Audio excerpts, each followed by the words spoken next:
I'm just here to spread some financial knowledge and how it connects to your mental health and how you could improve both at the same time. Awesome. So well, let's get started. A little bit about us is we're consumer credit counseling services of Northern Illinois. Now, just because you guys are not in Northern Illinois, because I know you guys are a little bit, well, I guess Galena would be considered a little bit Northern Illinois. I think you guys are up there by Woodstock. We don't have the Ingleside, Illinois office anymore, but we do have the Woodstock and Elgin office. I just realized that you guys are up there because I have a sister that lives in what's it called? Pingree Grove. So sometimes we went out to Galena. It's on like a 30-minute drive. So I know you guys are out there, but regardless, we do all of our counseling sessions via Zoom. So you guys don't even have to come into our office. You guys could just do them via Zoom, submit all of your documents via email. We have a very secure network thanks to our affiliates, but we do everything through Zoom and it's completely free of charge. There's no cost of it to you guys at all. All of our counseling sessions are completely free, and there's different kinds of counseling sessions as well that we offer. Awesome. So it's all part of the plan. This is kind of the financial plan. It's all surrounded around your budget. And with a stable budget, you guys will notice that all of your finances will fall in line, which will decrease your mental health depletion. So it won't deplete mental health due to this because of your budget, because your budget will take care of all of your expenses and you'll see how it all ties down. So let's get right into it. A definition of financial wellness. What does it mean to be financial well off? Financial wellness is your ability to live a healthy financial life. It is the power to take control of your financial health now and into the future. So I like to say I don't like to define financial wellness just by being rich, because you'd be surprised people that have more money tend to have more expenses because they like to live more of the lavish lifestyle. So just because you're more wealthy, just because you have more funds in your pocket does not mean you're financially well off. You're financially well off.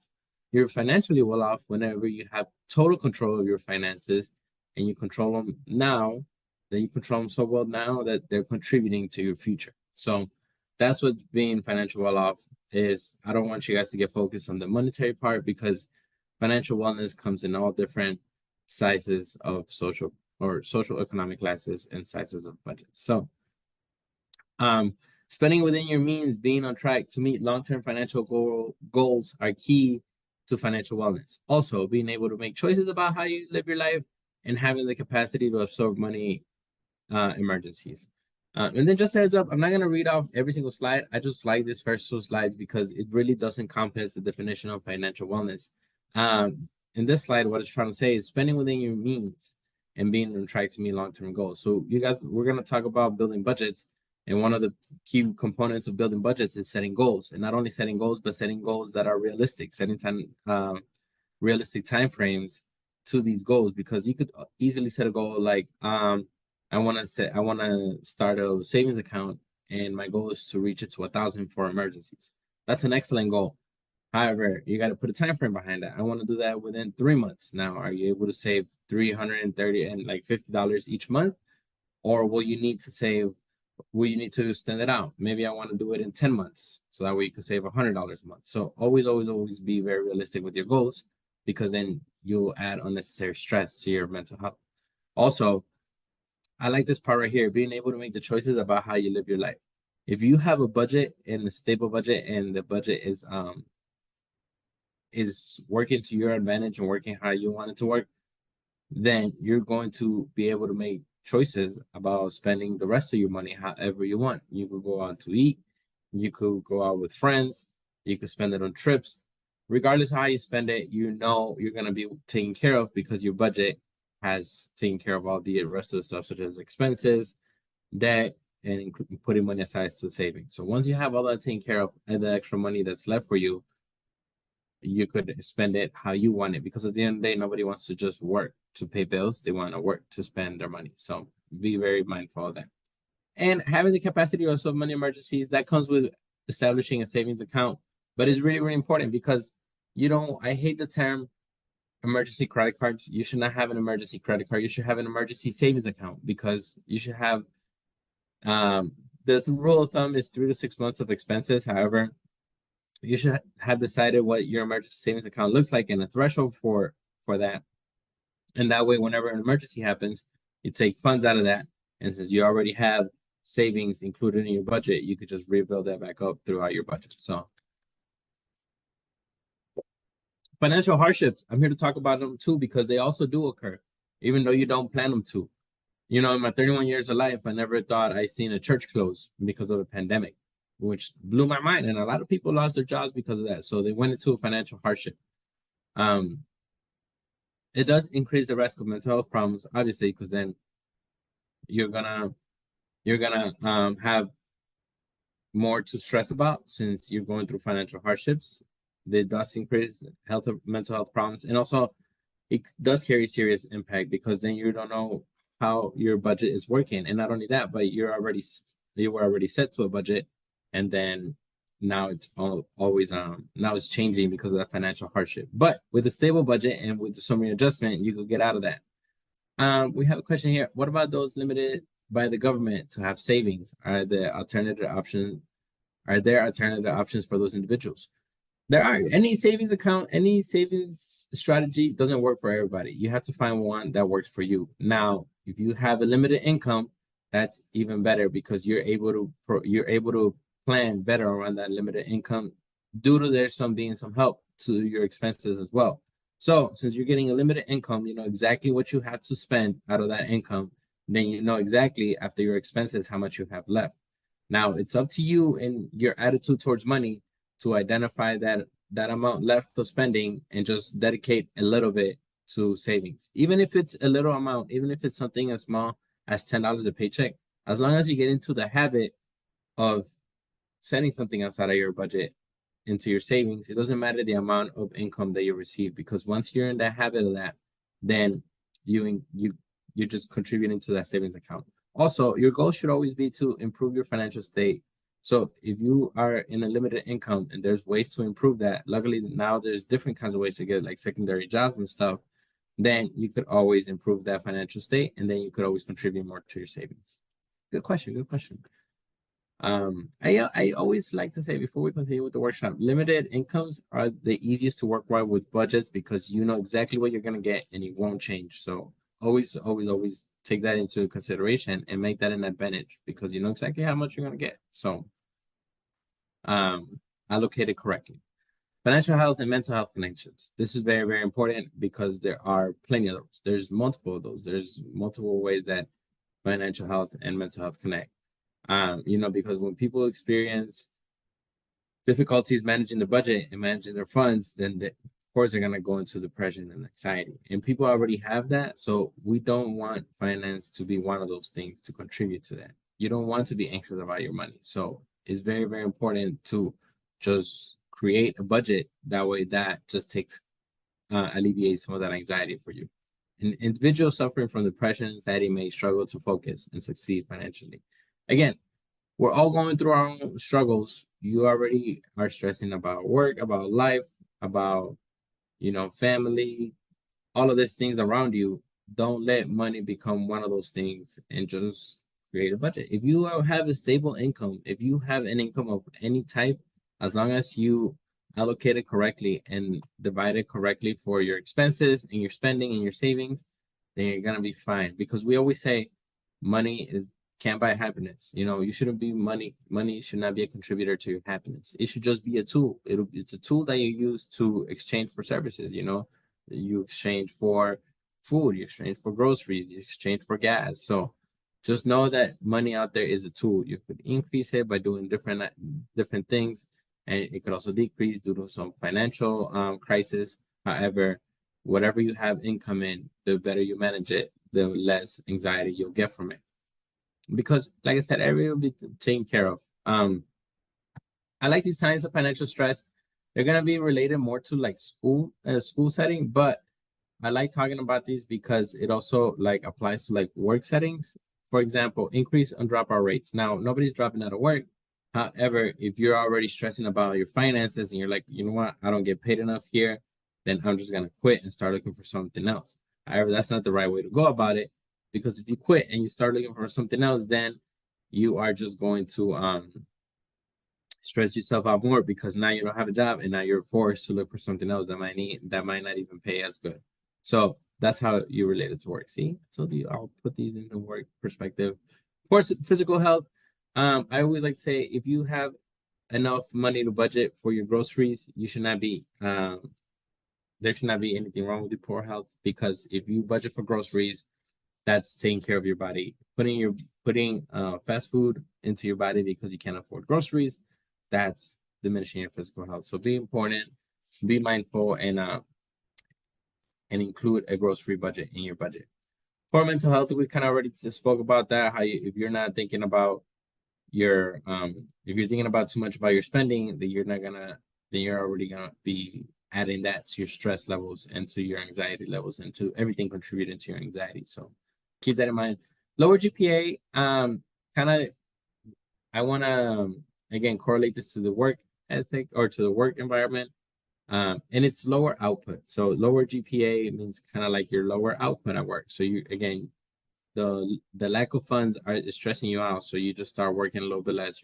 You're more focused on the paycheck that you're receiving, and you're spending more time doing that. Or maybe you're spending more time looking for better paying jobs. Regardless, your output is not as high. And last but not least, reduce class load. Again, you just don't want to take much work. You start shying away from work. You don't volunteer as often, and that just harms you in the long run, because then you won't be there for the then you won't be producing for like promotions and stuff. We won't go through each one of these because we kind of already spoke about them. The big one I want to talk about is the poor mental health. So I don't want you guys to focus on the student parts, but you isolate yourself due to money stress. Now that's very important and that's very common, because then it's something that happened with me whenever I started. I had money issues back before I started working with the agency, because the agency has really helped me a lot. But when I was having money issues, I would isolate myself because I didn't have money to spend and to go out with friends. So we always tell you guys to budget and spend within your means. One of the things that we always use, for example, is your yearly Secret Santa party with your job. Sometimes there's a yearly Secret Santa party or there's a gift exchange at work.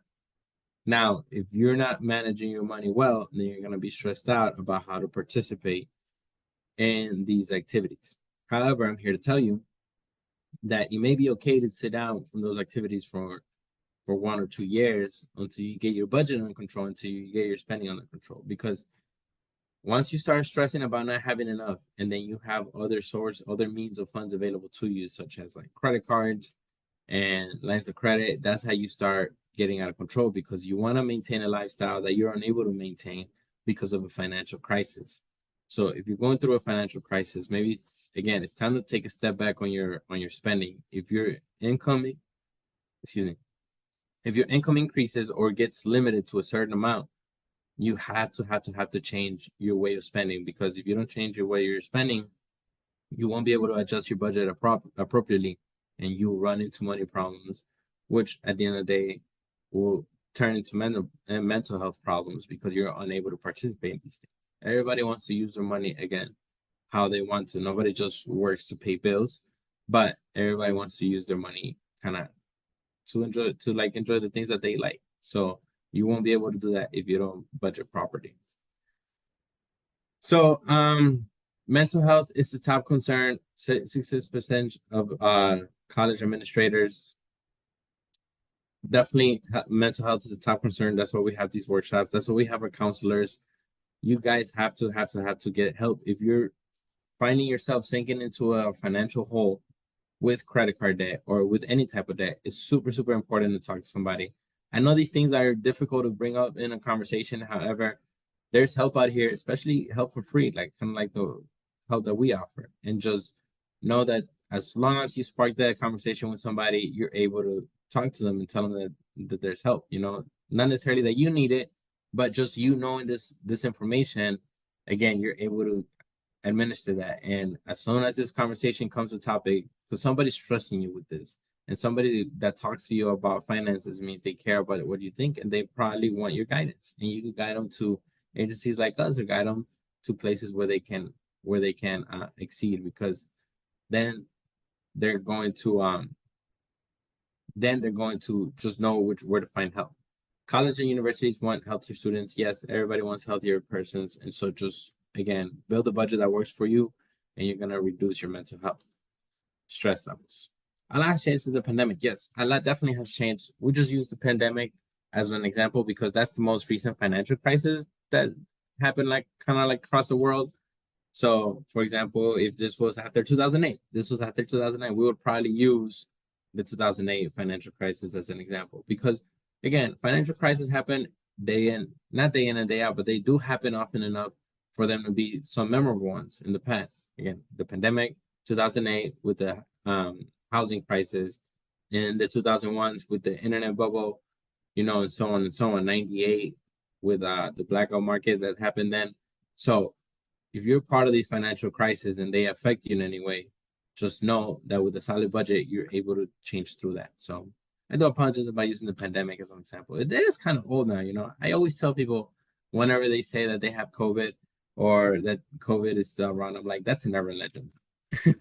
Because it was around. I don't think it's out there anymore. But who am I? I'm no expert. Anyways, continuing with this financial stress. These are some things that cause financial stress, and we are gonna be talking about like the early COVID days because again, that's the most common financial crisis that we think that could apply to everybody because everybody battles to their own financial crisis. However, this could have easily affected a lot of people. This really affected a lot of my friends. Luckily, I was not one of the ones that lost their jobs, but one of my best friends was he was a barber. Well, he is a barber. And I remember when the pandemic started, he told me it was again because it's tough, and he knows I'm in the position that I'm in, so he feels comfortable talking to me about his finances. And he was like, "Man, I think I got to go back to school because if this happens again, I'm out of work." And he was out of work for a couple months, and so it's really really important again to establish a budget help you that can help you establish an emergency savings account, so that way you could get through emergencies such as those. So. Um, Early COVID days show that 90% of us felt financial stress. Again, that was an example. It's a lot of like manual workers, so people that work in salons, people that work at bars, people that work at restaurants. A lot of them felt it really hard. So it's 90% of the U.S. population. Think about that. So you could find yourself in that 90% as well. In 2018, lowest unemployment, many suffers from money worries. Even though in 2018 we had seen the lowest unemployment, they're still suffering from money worries. That's because, again, not established budget. If you establish a budget, no matter what your income is, you shouldn't have any money worries.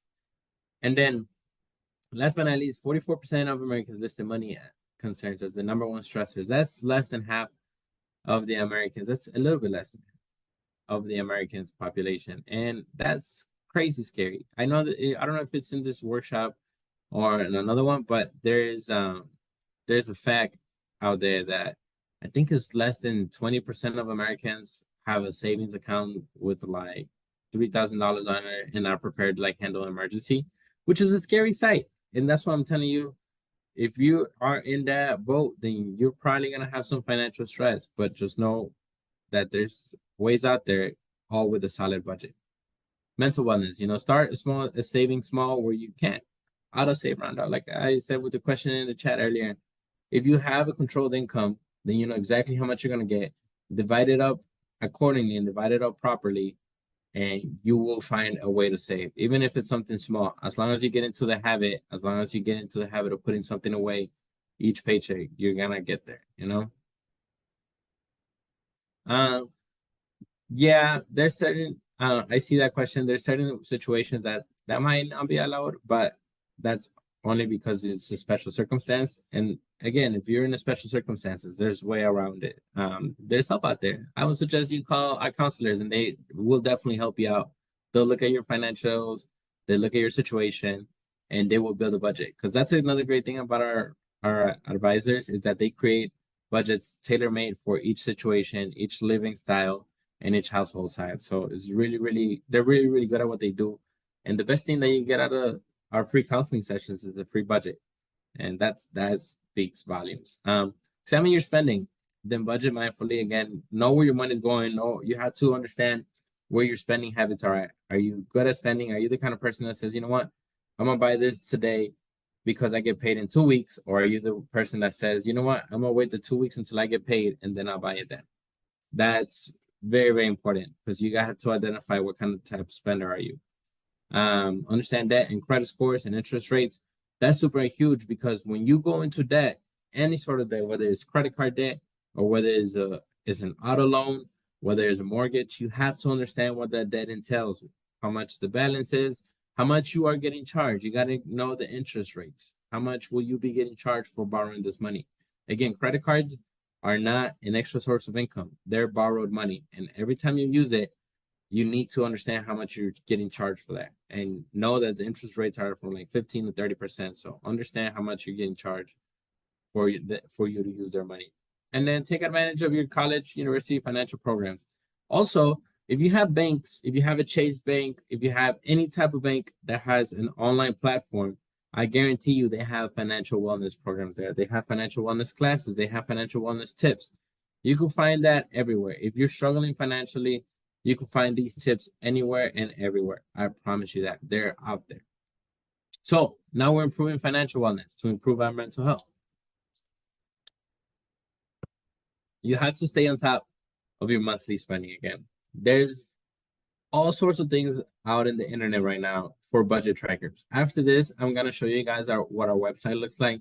And we actually have a consumer almanac there where you could download it, and it's a Google Sheet, and you could fill it in with your expenses, with what you also there's all the different functions. But there's ways out there for you to track where your money is going. Even if you just print out your monthly bank statement and you go through your spending, that's a way to track your spending. However, you must do it. You got to know where your money's going, because if you're stressing out that you don't have enough funds to pay something, that means your money is going somewhere else that it shouldn't be going to. That it's not necessarily a need.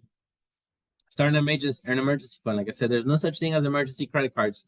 There's emergency savings, and you could start something again. Decide what's an emergency for you. Maybe $1,000 will be enough of a net. Maybe you'll need $3,000 to be a net. Maybe you'll need $5,000. Set that goal, set that expectation, and set a time frame for you to reach that goal. I promise you, once you reach that goal, the sense of accomplishment is just gonna carry you forward and motivate you to keep going with that budget. And then prevent late payments by any means. This is so important. I can't stress this enough because late payments will be the death of you. Especially if you have a late payment on your vehicle. So there's this we were featured on the news on Fox News about a month ago, not too long ago, maybe this last month.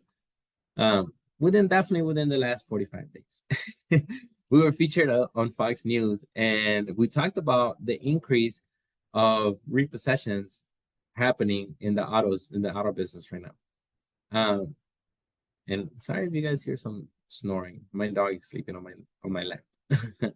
But because there's an increase on repossessions right now, since again coming out of the pandemic, during the pandemic time frame, there was a lot of help coming from the government for those people that were past due on their mortgage, past due on their rent.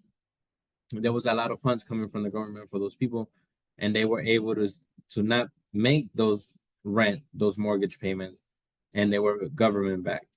However, now that we're out of that COVID time frame, that help stopped coming for a lot of people. Excuse me. And because that help stopped coming for a lot of people, then those consumers that were struggling to make the payments for their vehicles before, they were able to do so because they were receiving help. Now, the funds that they were making towards the vehicle payments is now going back towards the house payments. So that's why they seen an update in yeah, just so you guys can see him. He was asleep, something will come up. He's a little we have a Facebook Live event, and he's the star of the show. Everybody comes to the Facebook Live just to see him. So because a lot of people were using their funds that they were paying the house for, they were using those funds to pay the car payments. Now that they're not receiving the help, all of those funds switch to their house payments. So again, never, never, never be late on your payments. 3 late payments and they could come repossess your car. And again, I can't even express the amount of damage that a late payment does to your credit report on your credit card or on your mortgage, on any item that uses your social security number. if you have a late payment, it damages your credit report so bad.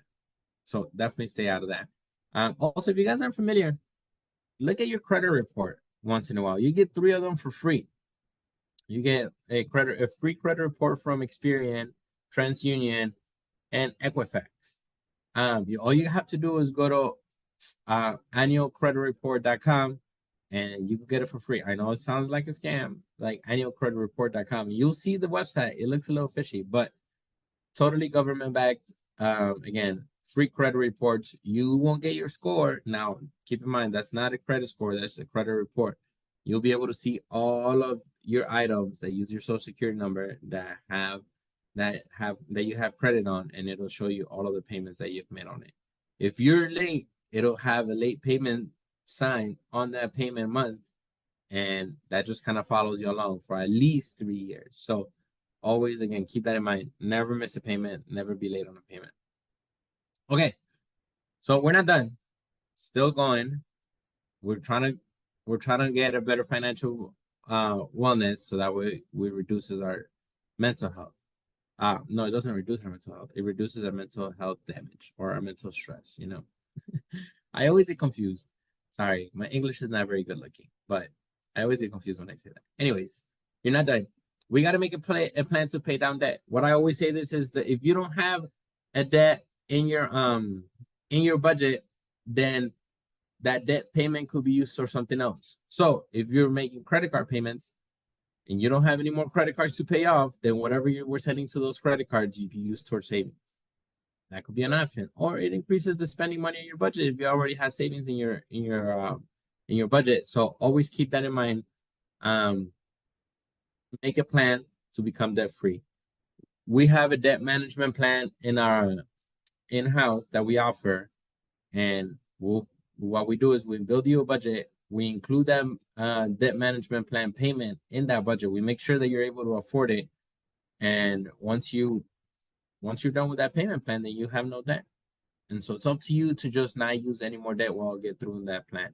And that counts for like not just the plans that we offer, but that counts for all the other plans that you get into. If you make a plan to pay down your debt, make sure you're not adding any more debt while doing so, because then you're just counterproductive and you're working against yourself. If you have a plan, stick to the plan, meet that time horizon that you set for yourself, get that sense of accomplishments. And once you're done, then maybe you could leverage those credit cards. I always say the credit cards are meant to be leveraged. You get rewards from them because credit cards are not your money. They're borrowed money. And so these companies incentivize you so that way you use their funds, so you have to pay them back. And if you don't pay them back, that's when they make their money. However, the way they incentivize you is giving you these rewards. Now, you could milk that process by putting expenses that are already counted for in your budget in those credit cards. So, for example, your utilities, your electric bill, your light bill, any kind of bill that you have to pay that has to be utility or like garbage, you could put that on a credit card. Why? Because that expense should already be spoken for in your income.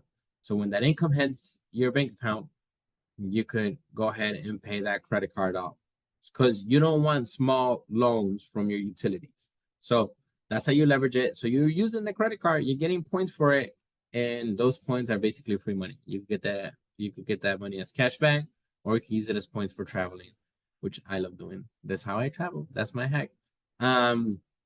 What else can you use your credit card for? Wi-Fi, because that's already coming out of your income. Gas, because that's already coming out of your income. Just be mindful that every time you use your credit card, you have to be ready to pay it off. Otherwise, you will get charged for it. You will get charged interest. And especially if you're late, you're going to get charged late payment fees. So again, if you don't want to make little loans out of your purchases, just pay that off. Make planning for your financial future a regular activity. That's always so important. No matter if your income is kind of tight right now, or your expenses are kind of a lot right now because you have a lot of debt. No matter what it is, you could create a plan for your financial future. Maybe your plan is to get rid of debt first, so that way you're able to save. That's totally fine. You don't have to save right now. Save after your debt is done, and once your debt is completely paid off, then you can start saving not only for emergencies but also save for your future. Again, set realistic goals, know what you're working towards, and know exactly how long it's gonna take you to get it.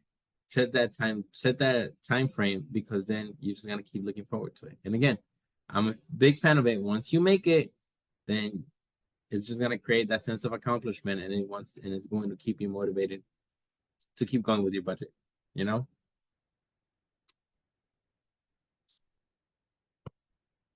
Sorry. I like to drink a lot of water because I speak a lot during these workshops. So don't forget self-care. Who will care for you if you don't? Remember, self-care isn't selfish.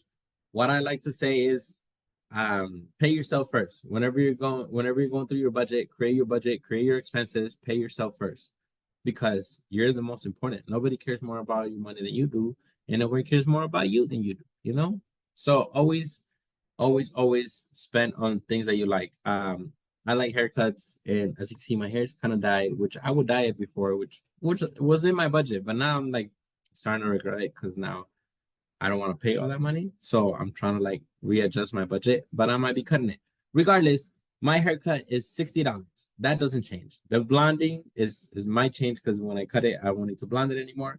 But the haircut doesn't change. Um, I'm a fool. I pay $60 for my haircut. I go every pay period, but that's out of my budget. And that's out of my pay myself budget. So you guys could do so too. You guys can spend money on things that you like for self-care, you know? Physical. Include something that's budget friendly in your budget. If you don't have enough funds for a gym membership right now, then maybe go outside and walk, you know? Take a walk, and you'll see how not only is that time consuming, but that's also freeing, and that's also financially friendly because it's free. You don't have to pay nobody to go outside on a walk. I walk my dog every day, not because he likes it, not because I like it, because it's budget friendly. You know, I could just easily leave my dog outside, but I walk home because then I'm not spending any money when I'm walking him. I'm just there thinking of myself, listening to music, thinking about my finances. Health, focus, and motivation.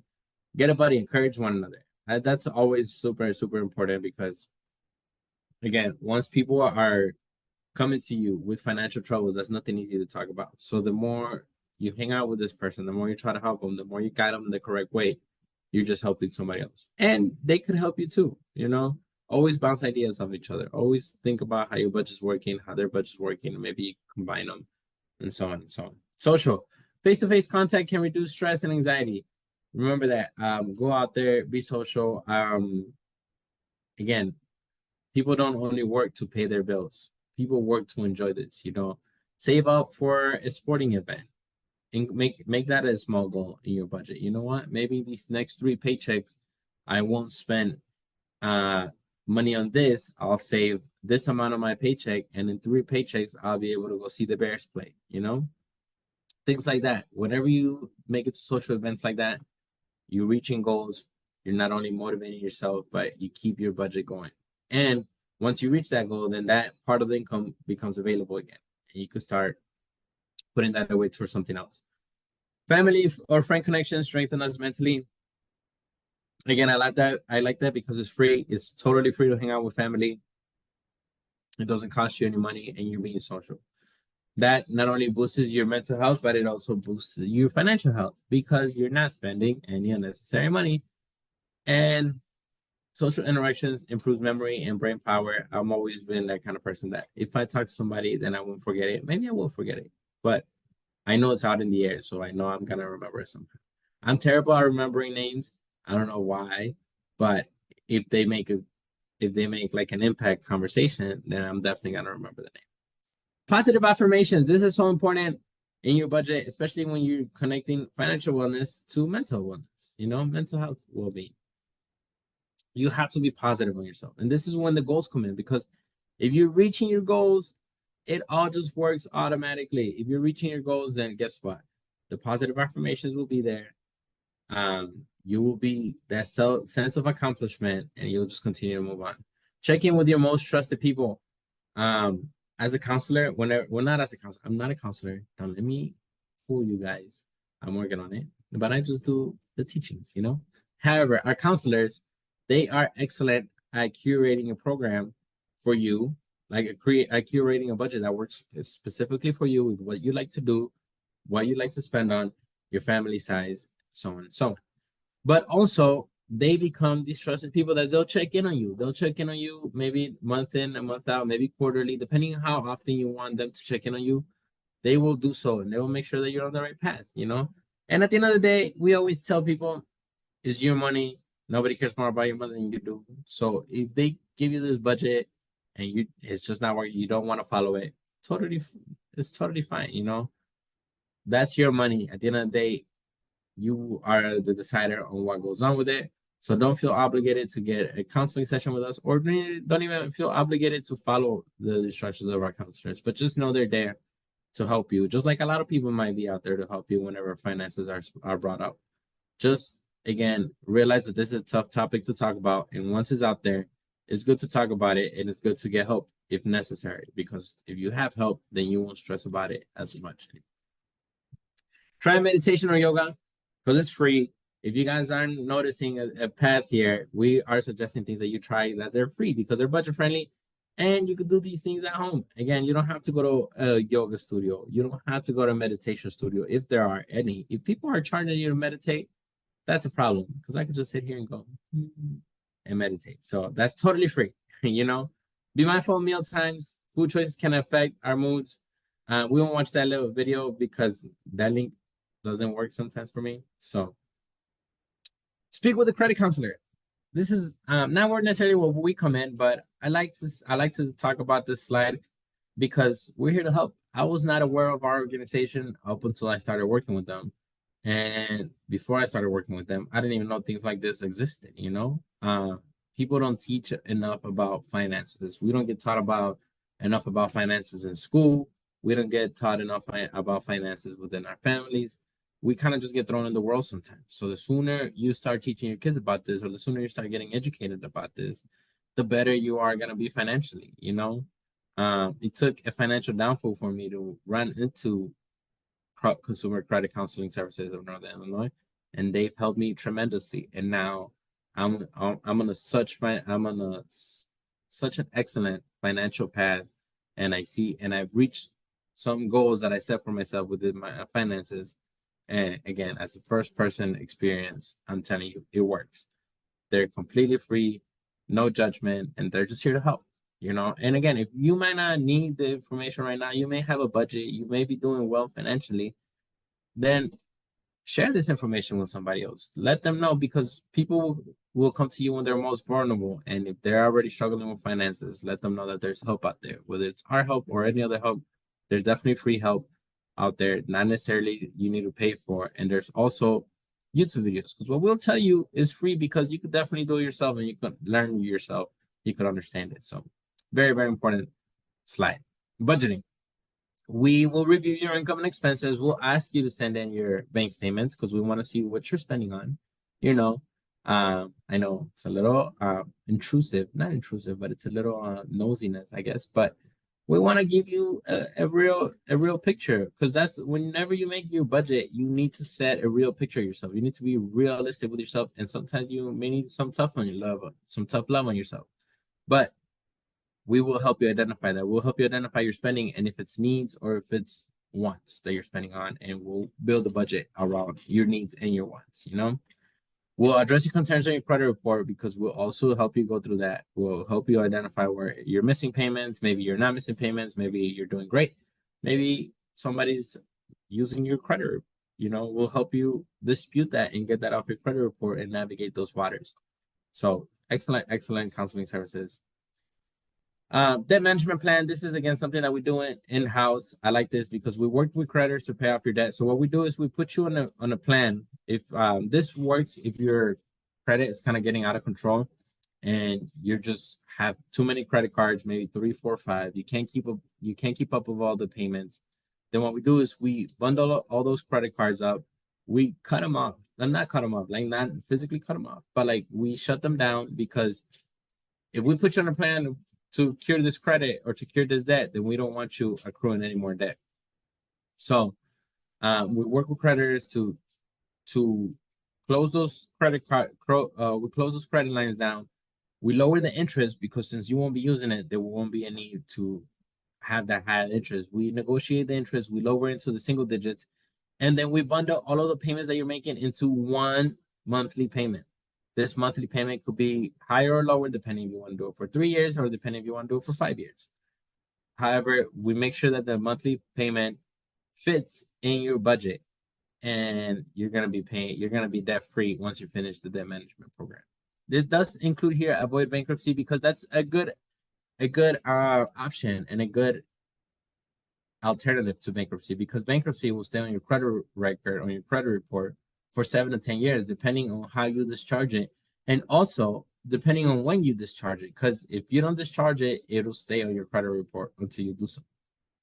However, the debt management plan will just close down the credit lines, and it'll show the time frame that you signed up for, whether it's 3 years or it's 5 years.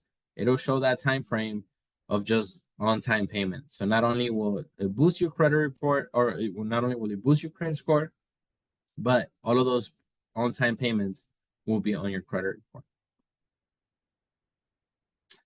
And that's about it. That's all I had for you guys today. A little bit of a reminder, the road to the financial plan is long-term and short-term goals. If you set goals and you reach them, that just improves your mental wellness. You know, you get that sense of achievement. You're not stressed out about your finances.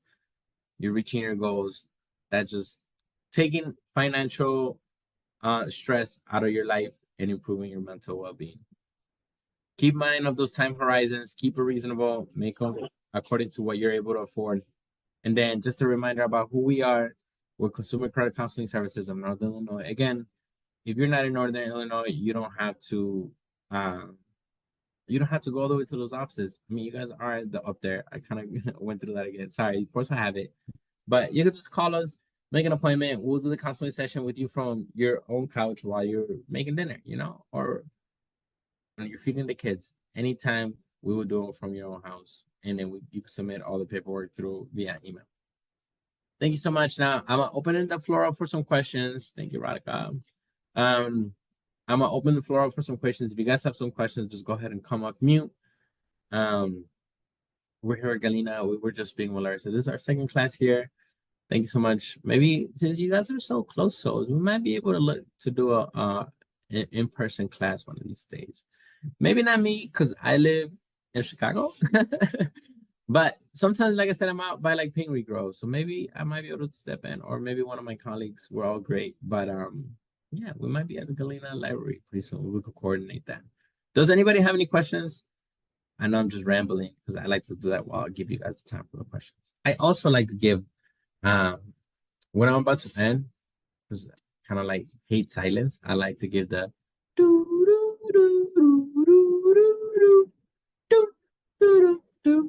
perfect. Okay. So now that you guys don't have any questions, let me show you guys our website, and then we'll finish off with this, because I just want to show you guys the consumer almanac that we have. So this is our website, super easy, Illinois 3Cs and an S.org, IllinoisCCCS.org. You go to tools and forms, and you go to consumer almanac supplement. This will bring you into the Google Sheets. And then, like I said, you can have quick calculations here. It shows you your monthly payments on like debt, or you have your mortgage calculations here.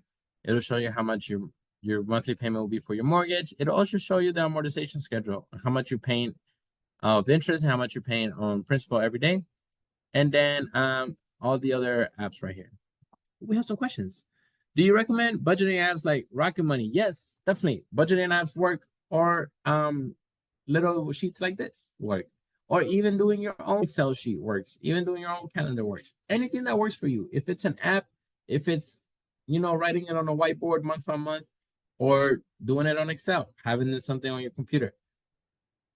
Anything that works for you, it works. Any budgeting apps do work. Yes, excellent question. Thank you. Do you have any resources for people in a special financial situation? Yes, we do have. We have a lot of resources for people in all sorts of financial situations, not just special. Definitely contact us.